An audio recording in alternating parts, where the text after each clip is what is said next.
Rajasthan police sub inspector की परीक्षा जिसके एग्जाम को मात्र 10 दिन रहे हैं, 10 दिन की कार्य योजना किस तरह बनाई जाए उस पर अपन बात करेंगे।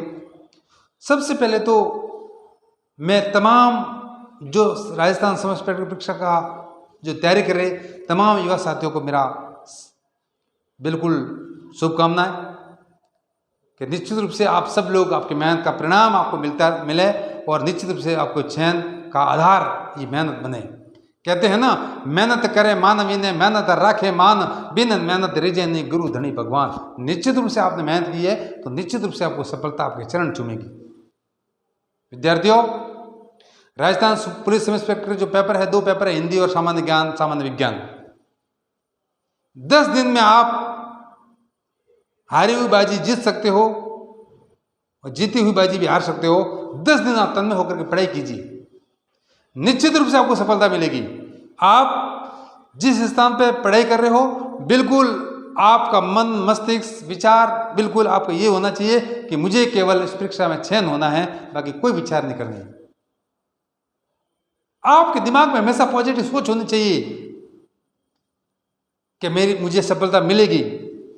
आपका हृदय बिल्कुल एक आत्मविश्वास से भरा हुआ होना चाहिए, मन में निराशा नहीं होनी चाहिए कि होगा कि नहीं होगा, इतने लोग हैं, इतने लोग तैयारी कर रहे हैं। निश्चित रूप से आप मेहनत कर रहे हो तो आपका विश्वास आपके चेहरे पे झलकना चाहिए। निश्चित रूप से आप तमाम विद्यार्थी जो भी मेहनत कर रहे हो निश्चित रूप से आप चयन होंगे। बस कुछ प्लानिंग करके तैयारी करनी है। आपको पूरे पाठ्यक्रम को ढंग से पढ़ना है। सामान्य ज्ञान सामान्य विज्ञान में कोई टॉपिक छोड़ना नहीं है। ऑब्जेक्टिव पेपर है, पढ़ा हुआ सामने आएगा। और हिंदी में भी कोई भी टॉपिक, चाहे लोकोक्ति मुहावरे हो, पारिभाषिक शब्दावली हो या कोई प्रेस विज्ञप्ति हो, अधिसूचना हो, आपका पर्यायवाची शब्द हो, विलोम शब्द हो, क्रिया हो, विशेषण हो, संज्ञा, सर्वनाम, संधि, समास, जितने भी पढ़ रहे हो आप मन से पढ़िए। पूरे पेपर को आप ढंग से पढ़िए।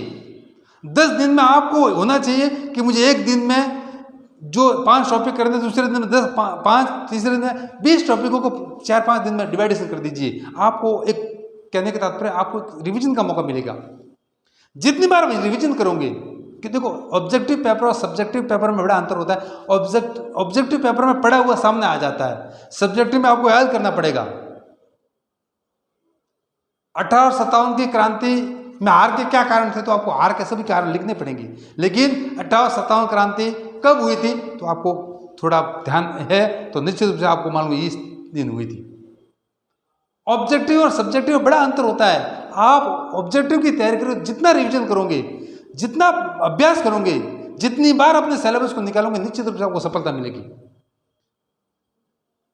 कहते हैं ना कि आगे आगे बढ़ना है तो हिम्मत हारे मत बैठे, पाँव मिले चलने की खातिर पाँव पसारे मत बैठे। आगे आगे बढ़ना है तो हिम्मत हारे मत बैठे, पाँव मिले चलने की खातिर पाँव पसारे मत बैठे। आगे आगे बढ़ना है तो हिम्मत हारे मत बैठे।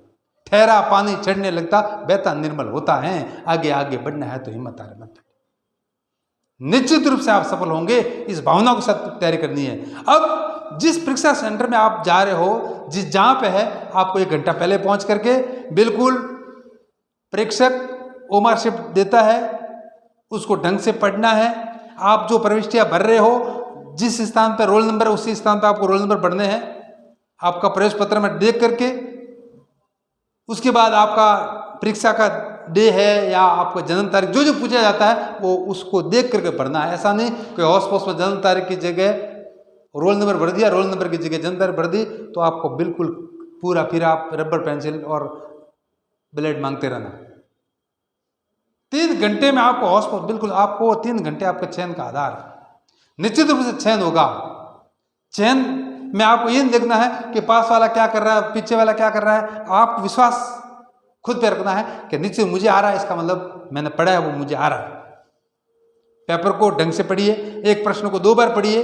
कई बार क्या होता है प्रश्न में नहीं होता है कि न्यून से कमल का पर्यायवाची नहीं है, अपने दिमाग में है होता है, सीधा पहले में होता है। जैसे कमल का नीरज सीधे भर दूंगी, गलत हो जाएगा।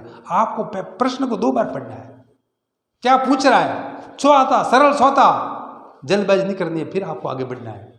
कई बार क्या होता है, अपने को लगातार 2-3 प्रश्न नहीं देता, अपना कॉन्फिडेंस लेवल लूज हो जाता है, कम हो जाता है। आपको 3 नहीं आ रहा, आपको नहीं आ रही, दुनिया को नहीं आ रहा, इसी भावना से आप आगे बढ़िए। पेपर पुनः कह रहा हूँ, पेपर ऑब्जेक्टिव है, ऑब्जेक्टिव पेपर में पढ़ा हुआ सामने आएगा ही, इसलिए 10 दिन की कार्य योजना बना करके पढ़िए। जितना रिवीजन करोगे निश्चित रूप से रिवीजन का फायदा मिलेगा। आप जो तैयारी कर रहे हो मनोयोग से कीजिए और बिल्कुल नींद भरपूर लीजिए। परीक्षा के अगले दिन नींद लीजिए। आप देखो 1 घंटे में बिल्कुल कोई ज़्यादा नहीं कर पाओगे, लेकिन आप नींद नहीं करोगे तो किया हुआ भी आप सही नहीं कर पाओगे। आपको वहाँ प्रदर्शन करना है, तो आपको बिल्कुल आपका मन मस्तिष्क स्वस्थ होगा तो ही आप ढंग से कर पाओगे। निश्चित रूप से आप सबको मैं शुभकामना देता हूँ। निश्चित रूप से आप सफल होंगे इन भावनाओं के साथ कि हम वापस मिले तो चैन के साथ मिले। निश्चित रूप से आप सबको मेरी बधाई, शुभकामना। जय हिंद, जय भारत। कितने मिल गए?